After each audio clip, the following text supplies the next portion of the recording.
guys and gals, and every here from Drake Wing Gaming, and me on Twitter, the Gaming Dragon. Today I'm coming back at you to Let's Play episode of Santa Lucia, Nate's Path. So y'all, let's go ahead and jump right back into it, shall we? Alarm chain, you were up, and let's go! Sounds like you two are having a laugh, eh? Chris slides in behind Karina, his glass perched on his muzzle. Guess he realized where they were this whole time. Yeah, you could say that. Yeah. Just teasing Ben. Oh, Chris! Shay told me she got that thing you wanted. The canine opens his mouth before closing it. Recollection flashes behind his eyes, and his tail starts to wag.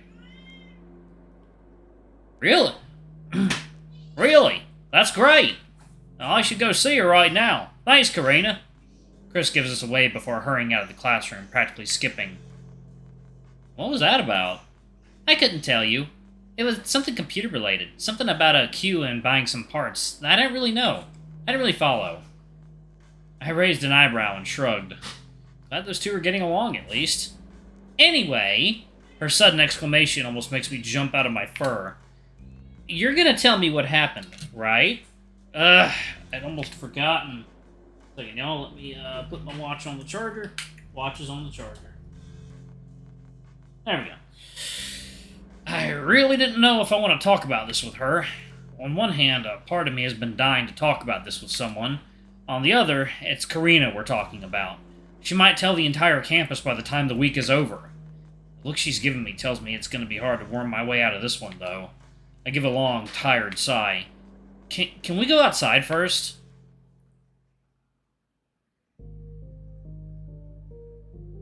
Karina and I walk down a path in silence.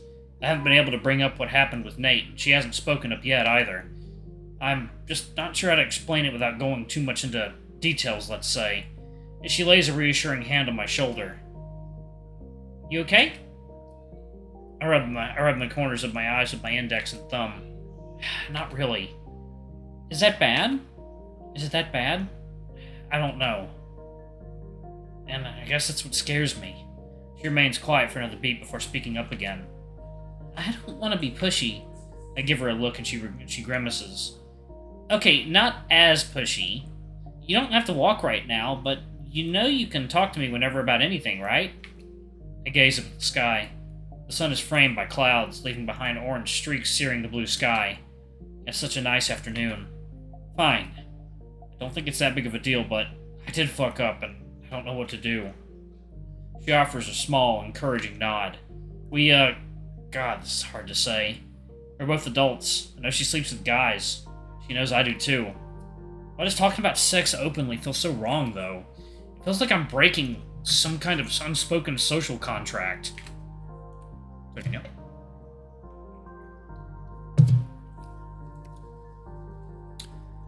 Nate and I were having a good time. You mean having sex, right? The strangled sound that comes out of my mouth barely describes the sheer cringe I feel inside. Yeah. And things were going well. Like, really well, actually. I'm not sure how, but I guess he wasn't as ready as he thought he was. I ended up hurting him. Karina stares ahead, nodding along thoughtfully. Did you, scratch him, or were you doing some kinky BDSM stuff? The look of sheer horror on my face makes her backpedal. I'm just asking.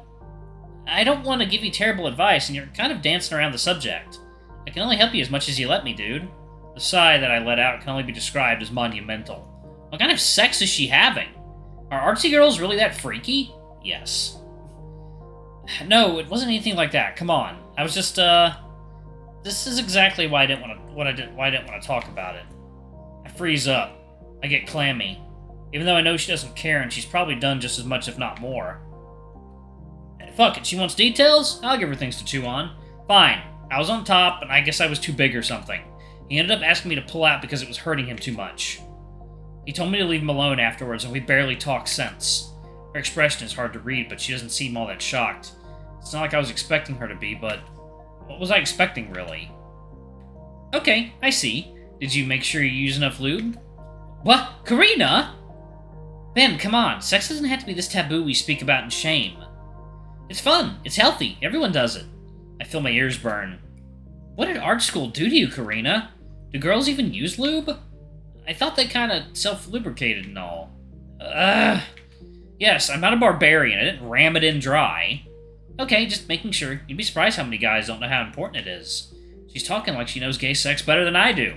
Newsflash, I'm the gay dude here. I'm feeling kind of offended having her explain how to have sex. No, it wasn't that. I think he just overestimated what he was capable of. I tried telling him we could do other things, but he insisted we keep going. That's why I'm so confused he seems mad at me right now. She crosses her arms behind her head, considering her next words. I noticed we've been walking for a while now, we're almost at the beach. It still takes me by surprise just how close the campus is to the ocean. Maybe he's not mad at you. Huh? What if he's just mad at himself? I glance at her, puzzled. You said he wasn't as ready as he thought he was. Yeah, he kept telling me he had plenty of experience and could take me.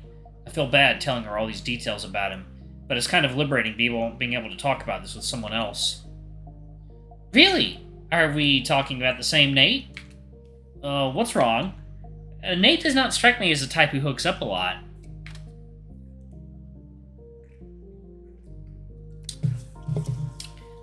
That's not what he told me. I guess, but if that's true, then why wouldn't he have gotten with Brian by now? Huh. Maybe they did?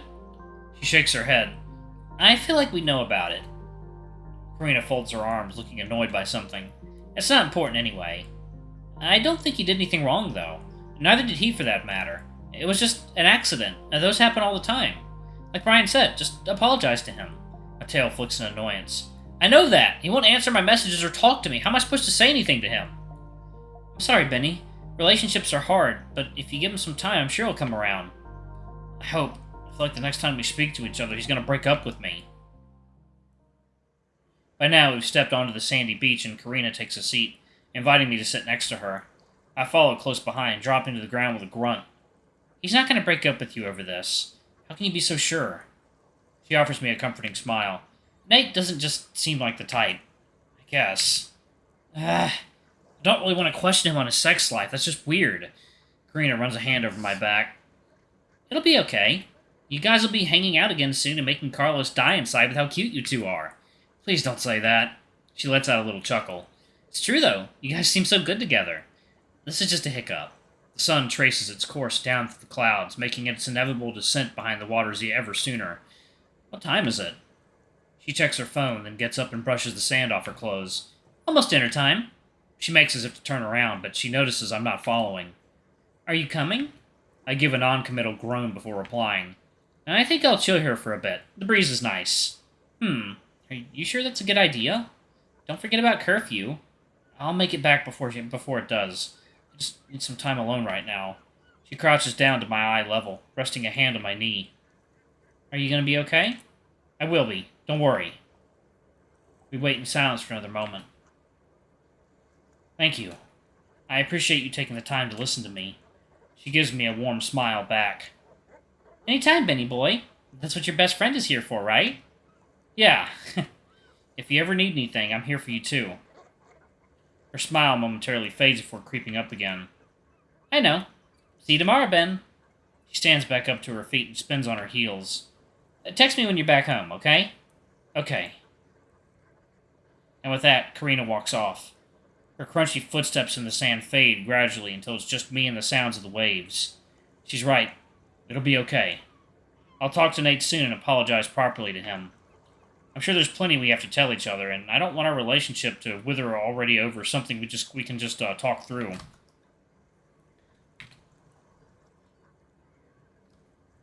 Take note.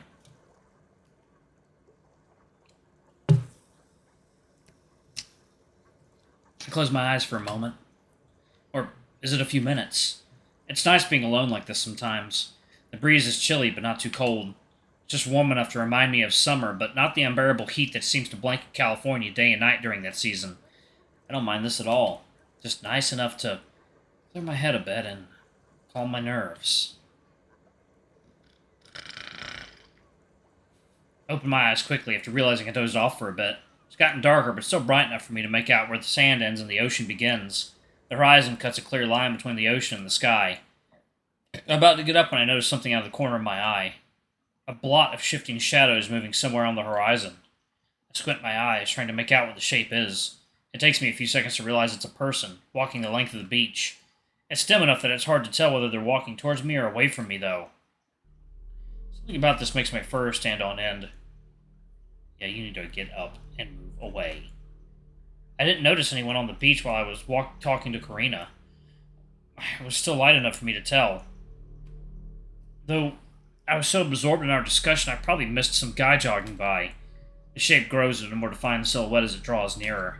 They're definitely coming this way, which isn't too surprising since one of the exits is right behind me. Dusting off my pants, I decide it's time for me to go as well. Nothing left to do here. Across the stretch of sand separating me and the exit. I guess my better instinct had glanced back at the person. They're about halfway up the beach and still headed for this exit. Close enough for me to see something glinting in their hand. Something reflecting what's left of the sun like a beacon. I step onto the street and start down the sidewalk, trying to look like I'm not hurrying. The road runs parallel to the beach, a guardrail dividing the two. I cast a furtive glance to my left towards the shoreline. I notice they're no longer heading for the exit behind me. They're walking towards me, despite the handrail. Fuck this. I veer to the right onto the road, making sure no cars are coming. The streets are empty, devoid of any life. Where the fuck did everyone go? I jog down to the other side and keep going until I've run down another block or two. When I look behind me, I'm half expecting to see them following me, their red jacket glowing under the streetlights. But there's no one there when I do. Maybe I spooked this dude just as bad as they spooked me. I'll teach you to make up horror stories in your head, Rivers. My pace remains brisk, and I make my way back to the dorms in no time flat. Nobody followed me home, thankfully. The room is dark when I stumble inside. Guess Zach's out late again. After what I just went through, I have no idea how he does it. Maybe I'm just that paranoid. I toss my bag at the foot of my bed and roll onto the soft mattress. I pull out my charge cable until I manage to grab it off the floor, refusing to move more than what's necessary for my comfort. I plug it into my phone and notice I've got a message left unread. My heart does a little flip when I see it's from Nate. He sent it while I was on my way back. The preview only says, Ben, I'm almost too anxious to unlock my phone and check the rest of the message. I kinda have to, though. Swiping up, I type in my PIN code. Our chat history appears on screen. If it were anyone else's, I would probably die of cringe right where I'm laying. It's sickeningly sweet, full of emojis and pet names. I can't help but smile while looking at it, though. Finally, I overcome my avoidance and scroll down to the last message. Ben, I need time to think about what happened between us. I'm sorry. I read it, then I read it again, then a third time. I'm reading it, but I can't grasp the meaning behind the words, even if it's crystal clear. I type out a quick reply. Okay, I'm here whenever you need me. Take all the time you need. A bold-faced lie. I don't want him to take longer than a day or two at most. It kills me to know I can't make things right. I can't make things right now. The anxious part of my brain, the one that loves to see me at the most miserable, is whispering honeyed words dripping with pure venom. Clearly, he's about to break up with me. He's just trying to figure out how to tell my dumb ass. You fucked everything up. Did you deserve any less after what you did to Eric? He'll be better off without you. Alright, I'm going to go ahead and pause it right there. Thank you all so much for watching. Don't forget to like, comment, subscribe, ring that notification bell, and check out our Patreon or YouTube memberships if you can. It always helps. Anyway, I love you all, and I'll see y'all in the next video. Bye-bye!